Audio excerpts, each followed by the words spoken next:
तो आप देख रहे हैं अपना प्रदेश उत्तर प्रदेश उत्तराखंड। मैं हूं आपके साथ पूजा मोहन पांडे। बुलेटिन की शुरुआत करते हुए आपको बता दें कि हरदोई में पार्टी प्रत्याशियों के लिए जनसभा करने पहुंचे मुख्यमंत्री योगी आदित्यनाथ ने सपा पर खूब निशाना साधा। शाहबाद की जनसभा में मुख्यमंत्री बोले कि पहले ये पैसा इनके इत्र वाले मित्र के घर चला जाया करता था। इन्हें शायद पता होना चाहिए कि हमारा बुलडोजर सड़क ही नहीं बनाता, इनके इत्र वाले मित्र जैसे लोगों को ठीक करने का काम भी करता है। इसके साथ ही मुख्यमंत्री ने कहा कि गुजरात में आतंकियों को फांसी की सजा सुनाई गई तो सपा को बहुत तकलीफ हुई। देश के दुश्मन भी इनके दोस्त हैं। उन्होंने कहा कि क्या अखिलेश प्रदेश की जनता को बताएंगे कि उन्होंने राम मंदिर और सीआरपीएफ कैंप पर हमला करने वाले आतंकियों के मुकदमे क्यों वापस लिए थे। आज मैं इसलिए आपके पास आया हूं, जब 2012 में समाजवादी पार्टी की सरकार आई थी तो इन्होंने सबसे पहले आतंकवादियों के मुकदमे वापस लिए। एक दो नहीं बल्कि 1.5 दर्जन आतंकवादियों के मुकदमे वापस हुए थे। मैं आज समाजवादी पार्टी के मुखिया से पूछना चाहता हूं कि उनको जनता की अदालत में स्पष्टीकरण देना चाहिए। आखिर सपा को आतंकियों से इतनी हमदर्दी क्यों है। इंग्लैंड की महारानी एलिजाबेथ को भी कोरोना हो गया है। अमेरिका के अंदर, रूस के अंदर, यूरोप के अंदर हजारों लोग रोज मर रहे हैं, लेकिन भारत के अंदर प्रधानमंत्री मोदी जी के योग्य मार्गदर्शन में, उनके नेतृत्व में कोरोना प्रबंधन का कार्य इतना बेहतरीन हुआ कि हर एक व्यक्ति के जीवन को भी बचाना है और जीविका को भी बचाना है। ये वैक्सीन हम सब के लिए जीवनदायिनी है और आपने वैक्सीन दिया, मैं अभिनंदन करता हूं। लेकिन भाइयों बहनों, जो लोग वैक्सीन के खिलाफ दुष्प्रचार कर रहे थे, वे लोग आपके जीवन के साथ खिलवाड़ कर रहे थे। उनको जवाब दिए जाने की आवश्यकता है। और पहले तो बिजली की भी जाती होती थी और मजहब होता था ना। याद करिए कि अगर ईद और मुहर्रम होता था तो बिजली आएगी और होली और दीपावली में नहीं आएगी, यही होता था ना। आज तो ऐसा भेदभाव नहीं है ना। आज तो चाहे होली हो या दीपावली, ईद हो या मुहर्रम या क्रिसमस हो या जन्माष्टमी और शिवरात्रि, आपको सबको बिजली, पर्याप्त बिजली देने का कार्य डबल इंजन की सरकार कर रही है ना। ये जो आवाज आज भारतीय जनता पार्टी की डबल इंजन की सरकार दे रही है, आज जो ये बिजली दे रही है, ये जो राशन दिया जा रहा है, जो ये शौचालय बनाने के लिए पैसा दिया जा रहा है, वृद्धजनों को, विधवा महिलाओं को, दिव्यांग जनों को 12,000 रुपये सालाना पेंशन दी जा रही है। ये 17 के पहले पैसा कहां चला जाता था भाइयों बहनों? 17 के पहले यही पैसा इनके इत्र वाले मित्र के घर चला जाता था। कहां जाता था? और इसीलिए हम लोगों ने तय किया है, भाइयों बहनों, हमारा बुलडोजर सड़क ही नहीं बनाता है, इनके इत्र वाले मित्र की छाती पे भी चढ़ करके रगड़ने का काम भी करता है। शाहबाद से जुड़े हुए आप सभी उपस्थित भाइयों बहनों का हृदय से अभिनंदन करता हूं। और भाइयों बहनों, कल ही आदरणीय प्रधानमंत्री जी का मार्गदर्शन हरदोई जनपद के सभी कार्यकर्ताओं को, हरदोई जनपद वासियों को प्राप्त हुआ। बहुत सारी चीजें हैं जो इन 5 वर्षों में आपने बदलती हुई देखी है और आज उसी के प्रति आपको जोड़ने के लिए मैं आपके पास आया हूं। भाइयों बहनों, शाहबाद भारतीय जनता पार्टी के लिए हरदोई जनपद ये सभी सीटें और शाहबाद की क्या अहमियत है, क्या आप स्वयं भी अनुमान लगा सकते हैं। समाजवादी पार्टी के राष्ट्रीय अध्यक्ष अखिलेश यादव ने रायबरेली के ऊंचाहार में जनसभा को संबोधित करते हुए कहा कि बीजेपी सरकार ने जनता को सिर्फ दुख और तकलीफ दी है। मुख्यमंत्री योगी आदित्यनाथ ने 5 सालों में सिर्फ नाम बदलने का काम किया, बाबा मुख्यमंत्री ने कुछ भी काम नहीं किया। उन्होंने कहा, मैं अपने राजनीतिक जीवन में पहली बार देख रहा हूं कि इस बार जनता चुनाव लड़ रही है। इस बार भाजपा की हार तय है। आपको बता दें कि सपा अध्यक्ष अखिलेश यादव ने रायबरेली में कहा कि पहले चरण का मतदान होने के बाद गर्मी निकालने की धमकी देने वाले ठंडे पड़ गए हैं।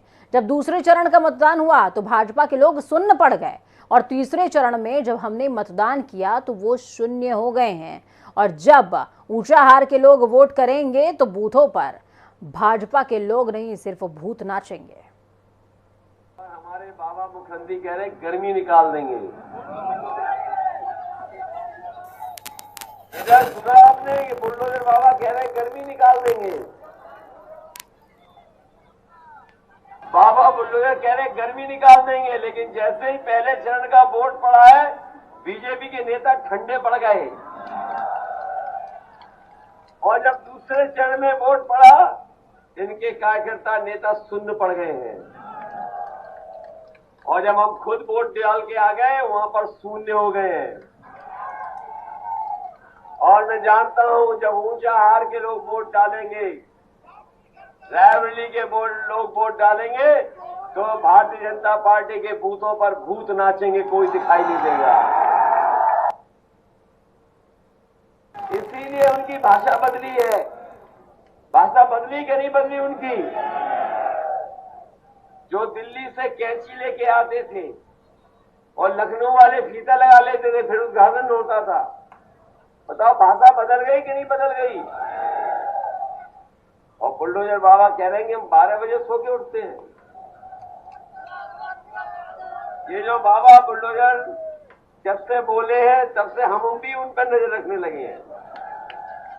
और आप पता कर लेना, ये तो जानते हैं मनोज पांडे जी, हमारा घर उनका घर एक ही बीच में दीवार है।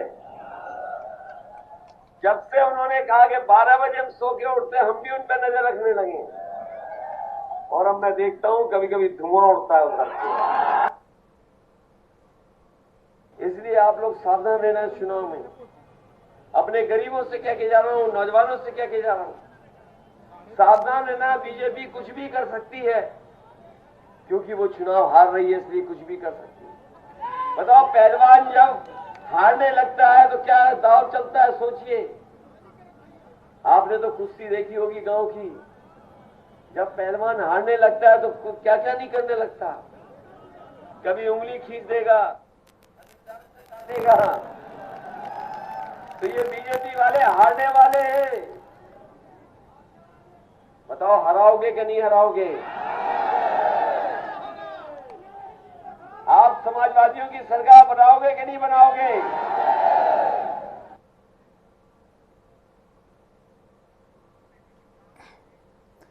यूपी में बीजेपी के दिग्गजों का जमावड़ा लगा हुआ है। विपक्षी पार्टियों को घेरने के लिए बीजेपी पूरे दमखम के साथ चुनावी मैदान में है।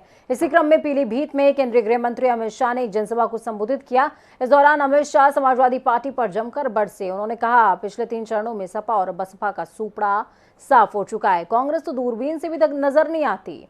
अमित शाह ने कहा कि बीजेपी ने जो काम किए हैं उससे भाजपा की लहर है, 7वें चरण तक ये लहर सुनामी हो जाएगी।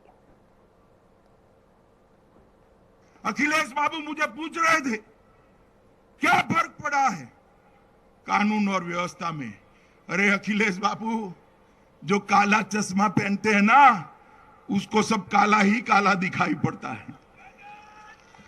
क्या फर्क पड़ा है वो देखना है तो चश्मा बदल दो या नक बदल दो अखिलेश बाबू।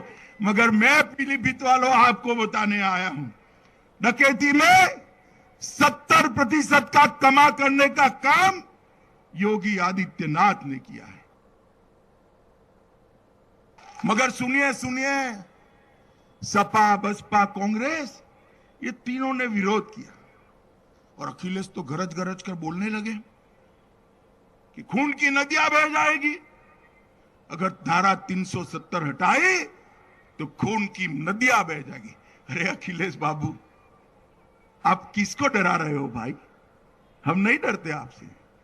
ये धारा 370 मोदी जी ने 5 अगस्त 2019 को डंके की चोट पर हटा दी और खून की नदियां छोड़ो अखिलेश जी, खून की नदियां छोड़ो।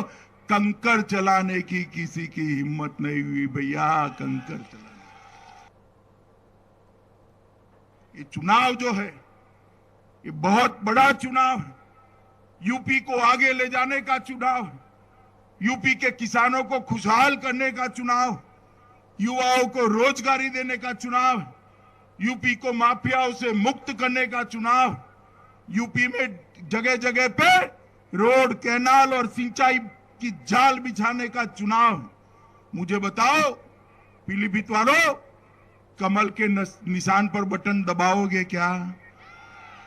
जोर से बोलो, दबाओगे क्या? उत्तर प्रदेश में 3 चरणों के मतदान पूरे हो चुके हैं। चौथे चरण के लिए भी आज शाम चुनाव प्रचार थम गया है। सभी राजनीतिक पार्टियों ने चुनावी मैदान में अपनी पूरी ताकत झोंक दी। कांग्रेस महासचिव प्रियंका गांधी ने भी लखनऊ का राजनीतिक तापमान वो बढ़ाती नजर आई। प्रियंका ने लखनऊ की विधानसभाओं में आज रोड शो किया। रोड शो के जरिए प्रियंका गांधी ने पार्टी के प्रत्याशियों के लिए वोटों की अपील की। इस दौरान प्रियंका गांधी ने बीजेपी पर हमला करते हुए कहा कि पीएम ने महंगाई, बेरोजगारी और छुट्टा जानवरों पर कुछ नहीं बोला। उन्होंने पूछा कि सरकारी पद खाली हैं तो बेरोजगारी क्यों है? कांग्रेस सरकार ने छत्तीसगढ़ में छुट्टा जानवरों की समस्या सुलझा दी है। बेरोजगार तमाम नौजवान क्यों पड़े हुए हैं उत्तर प्रदेश में जब आपके पास सरकारी पद है? महंगाई इतनी क्यों बढ़ गई है जब आपकी केंद्र में भी सरकार है और प्रदेश में भी सरकार है? और ये छुट्टा जानवर की जो समस्या है, छत्तीसगढ़ में कांग्रेस की सरकार ने उसको सुलझाया है ना। तो 5 साल से आप सरकार में हैं, तो ये जो आप आज चुनाव के समय कह रहे हैं कि हम गोबर खरीदेंगे जैसे छत्तीसगढ़ में खरीदी जाती है, आज क्यों कह रहे हैं? 5 सालों से क्यों नहीं किया आपने? हवाई अड्डे आज क्यों खुल रहे हैं? आपने पीएसयू क्यों बेचे? उन्हीं से तो रोजगार मिलता है।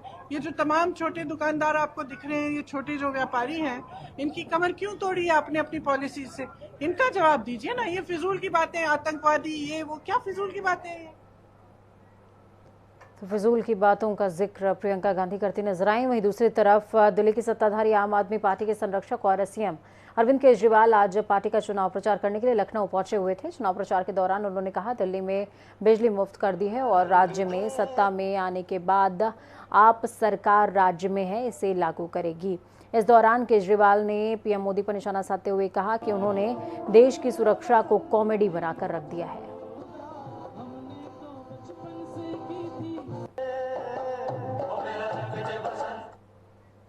उत्तर प्रदेश विधानसभा चुनाव 2022 को लेकर एक तरफ राजनीतिक माहौल गरमाया हुआ है तो इसी कड़ी में आज बांदा में केंद्रीय मंत्री अनुराग ठाकुर चुनाव प्रचार करने पहुंचे थे। यहां उन्होंने मीडिया से बातचीत में दावा किया कि इस चुनाव में सपा को 100 सीटें भी नहीं मिलेंगी। साथ ही कहा कि इस बार की लहर बताती है कि बुंदेलखंड में कमल ही खिलने वाला है। अखिलेश जी 7 चरणों के बाद भी 100 भी पार नहीं कर पाएंगे और 10 मार्च को उनका बयान होगा कि ईवीएम बेवफा है। इससे पहले केंद्रीय मंत्री अनुराग ठाकुर ने भाजपा प्रत्याशी प्रकाश द्विवेदी के पक्ष में रोड शो करते हुए वोटों की अपील की थी। पहले भी सफाई हुई, इस बार फिर पूरी तरह से साफ करके दिखाएगी हमारी बुंदेलखंड की जनता करके। 400 का दावा कर रहे हैं अखिलेश जी, क्या स्थिति है? 100 भी पार नहीं कर पाएंगे अखिलेश जी। 7 चरणों के बाद 100 भी पार नहीं कर पाएंगे, फिर घर की ओर वापस जाएंगे। 10 मार्च को भी 10 मार्च का दिन होगा, अखिलेश जी का बयान होगा कि ईवीएम बेवफा है, क्योंकि आज से उन्होंने बोलना शुरू कर दिया है। जो उनके करहल में भी हुआ वो स्पष्ट तौर पर दिखाता है कि वो अपना चुनाव भी हार रहे हैं और समाजवादी पार्टी का ये गुंडा राज, माफिया राज और आतंकवादियों का साथ ये आगे भी जनता स्वीकार नहीं करेगी।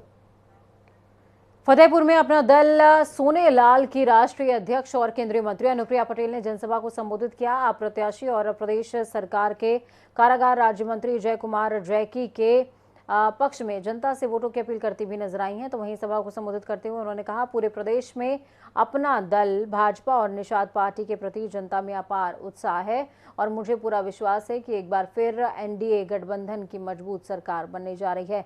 साथ ही कहा कि एनडीए गठबंधन की सरकार को एक और कार्यकाल की जरूरत है। वहीं उन्होंने अखिलेश यादव की ओर शिवपाल यादव को स्टार प्रचारक की घोषणा पर तंज कसते हुए कहा कि चौथे चरण का चुनाव है और जनता का एनडीए गठबंधन के प्रति जो जोश उत्साह है वो अपने आप में गवाही दे रहा है कि समाजवादी पार्टी गठबंधन चारों खाने चित हो चुकी है। चौथे चरण का चुनाव है जी। और जनता का एनडीए गठबंधन के प्रति जो जोश है, उत्साह है, वो अपने आप में इस बात की गवाही दे रहा है कि समाजवादी पार्टी का गठबंधन चारों खाने चित्त हो चुका है और साइकिल की हवा निकल चुकी है, साइकिल पंचर हो चुकी है। मैं इतना ही विश्वास दिलाना चाहती हूँ कि उत्तर प्रदेश में जो कानून का राज खत्म हो चुका था, हमारी सरकार ने कानून व्यवस्था को पटरी पर लाकर कानून का राज कायम करने का प्रयास किया है और हम उत्तर प्रदेश की जनता के साथ न्याय करने के लिए कटिबद्ध हैं। तो खबरों में आगे बढ़ेंगे, बात देवभूमि की करेंगे। तुंगनाथ में इन दिनों पर्यटक काफी तादाद में पहुंच रहे हैं। तुंगनाथ धाम में आजकल बर्फबारी भी हो रही है, कपाट बंद है लेकिन फिर भी श्रद्धालु पहुंच रहे हैं। यहाँ मंदिर में 5 से 6 फीट तक बर्फबारी हुई है। बर्फबारी का आनंद उठाने के लिए सैकड़ों की तादाद में पर्यटक हर दिन यहाँ पहुंच रहे हैं। यहाँ मीलों तक फैले मखमली घास के मैदान और उन पर खिले फूलों की सुंदरता देखने योग्य है।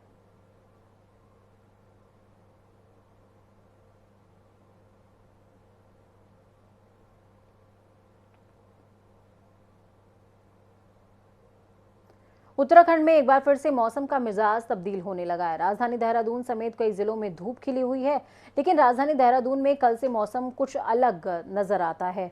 मौसम विभाग के निदेशक विक्रम सिंह ने बताया कि लगभग सभी क्षेत्रों में पश्चिमी विक्षोभ का असर दिखाई देगा। इस दौरान गढ़वाल मंडल के उत्तरकाशी, टिहरी, रुद्रप्रयाग और चमोली जिलों में वर्षा हो सकती है। दूसरी ओर कुमाऊं और बागेश्वर, पिथौरागढ़, अल्मोड़ा और चंपावत में भी बारिश होने की पूरी संभावना रहेगी।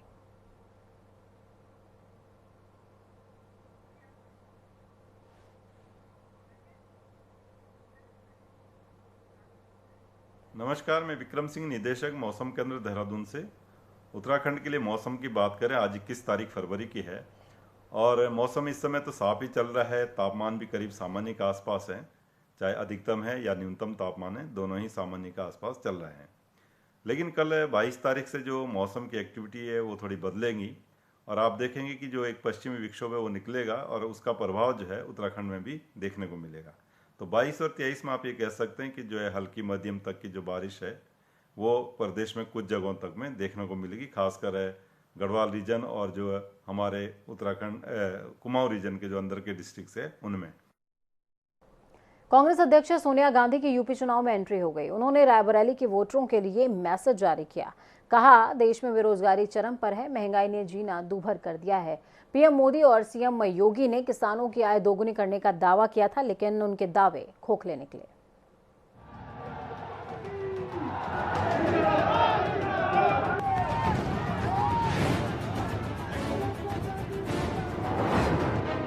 उत्तर प्रदेश में विधानसभा चुनाव के लिए 3 चरणों का मतदान संपन्न हो गया है। 4 चरणों के लिए मतदान अभी बाकी है, जिसमें कांग्रेस अध्यक्ष सोनिया गांधी के संसदीय क्षेत्र रायबरेली में भी अभी मतदान बाकी है। इसी कड़ी में कांग्रेस अध्यक्ष सोनिया गांधी की यूपी चुनाव में एंट्री हो गई है।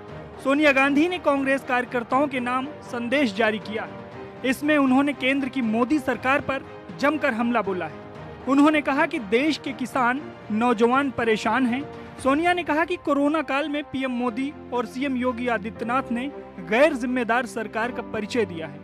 उन्होंने आरोप लगाया कि केंद्र सरकार ने रायबरेली के साथ सौतेला व्यवहार किया। कांग्रेस के अंतरिम अध्यक्ष ने पार्टी कार्यकर्ताओं से कहा, आपने 5 साल ऐसी सरकार देखी जिसने अलगाववाद पैदा किया। अलगाववाद पैदा करने के अलावा कोई काम नहीं किया। 12 लाख से ज्यादा सरकारी नौकरी के पद खाली हैं, लेकिन सरकार उन पदों को नहीं भर रही है। पेट्रोल, डीजल, रसोई गैस सिलेंडर, सरसों के तेल के दाम इतने बढ़ गए हैं कि घर चलाना मुश्किल हो गया है। सोनिया गांधी ने कहा कि आज किसान आवारा पशुओं से परेशान है। देश का नौजवान बेरोजगारी से परेशान है।